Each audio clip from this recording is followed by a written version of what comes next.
Assalamualaikum warahmatullahi wabarakatuh. Nama saya Nimputu Aulia Trilista dari kelas 8 MIPA akan menyampaikan kisah Bilal bin Rabah. Nama lengkapnya Bilal bin Rabah al-Habasyi. Ia berasal dari negeri Habasyah. Ia biasa dipanggil Abu Abdillah dan digelari Muazzin ar-Rasul. Bilal lahir di daerah As-Sahra sekitar 43 tahun sebelum Hijrah. Ia berpostur tinggi, kurus, warna kulitnya coklat, pelipisnya tipis, dan rambutnya lebat. Ibunya adalah hamba sahaya milik Umayyah bin Khalaf dari Bani Jumuh. Bilal menjadi budak karena hingga akhirnya ia mendengar tentang Islam.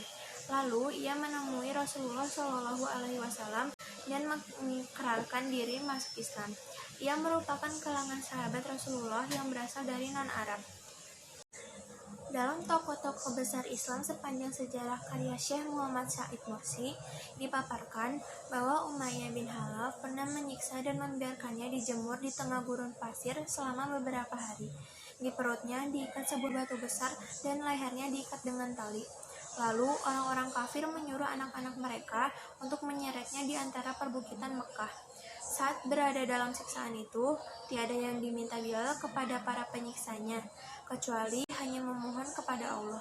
Berkali-kali Umayyah bin Khalaf menyiksa dan memintanya agar meninggalkan agama yang dibawa oleh Rasulullah SAW.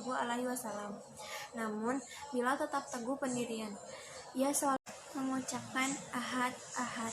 Ia menolak mengucapkan kata kufur. Abu Bakar As-Siddiq lalu memerdekakannya.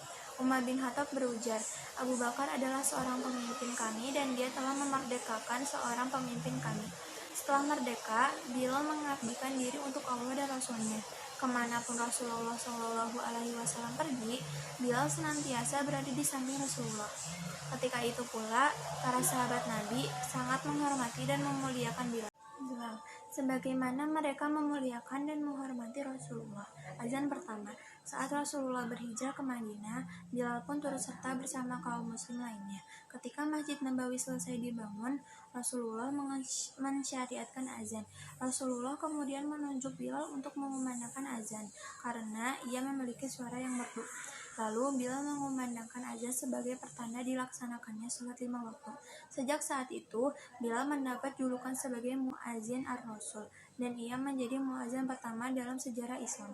Setelah sekian lama tinggal di Madinah, Bilal senantiasa menjadi pengumandang azan. Biasanya, setelah mengumandangkan azan, Bilal berdiri di depan pintu rumah Rasulullah seraya berseru, hayya ala sholah, hayya ala sholah. Lalu ketika Rasulullah keluar dari rumah dan Bilal melihatnya, ia segera melantunkan iqamah sebagai tanda salat berjamaah akan segera dimulai. Ketika menaklukkan kota Mekah, Rasulullah berjalan di depan pasukan muslim bersama Bilal.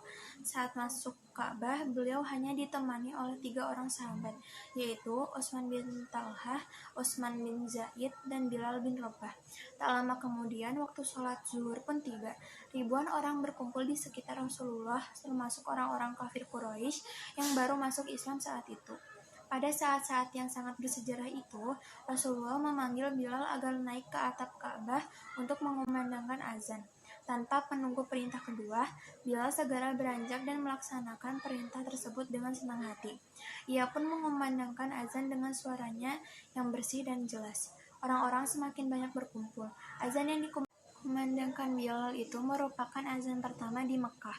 Ribuan pasang mata memandang Bilal dan ribuan lidah mengikuti kalimat azan yang dikumandangkannya.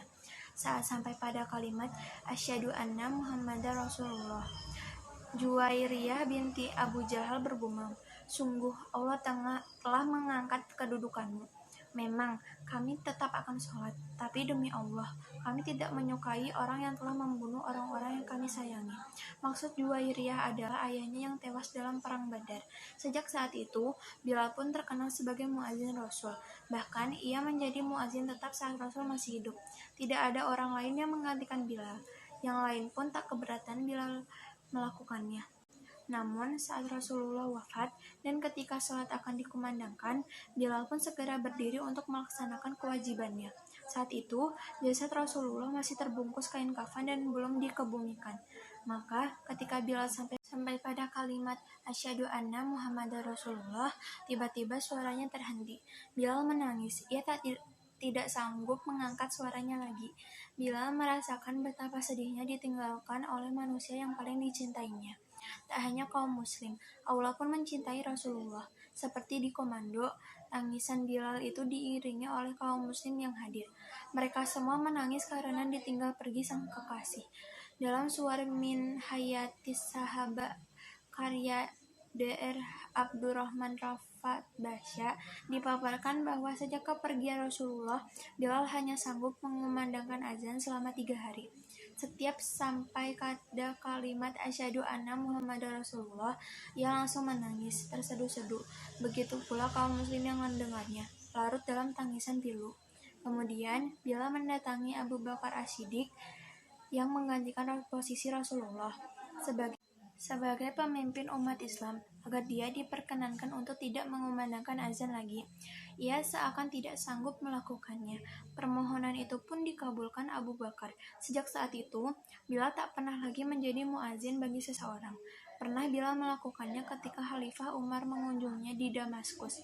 Namun, itu pun hanya sampai kalimat asyhadu anna Muhammadar Rasulullah. Ia lagi-lagi menangis mengingat Rasulullah. Bahkan Umar pun turut menangis. Azan yang dikumandangkan Bilal mengingatkan Umar ketika bersama-sama dengan Rasulullah, orang yang paling dicintainya. Kini sang muazin Rasulullah ini sudah berpulang sejak 14 abad silam, tepatnya tahun ke-20 Hijriah. Namun, namanya kini masih harum bahkan di sejumlah masjid di Indonesia, mungkin juga di negara lainnya. Nama muazin selalu tercantum dengan tulisan Bilal.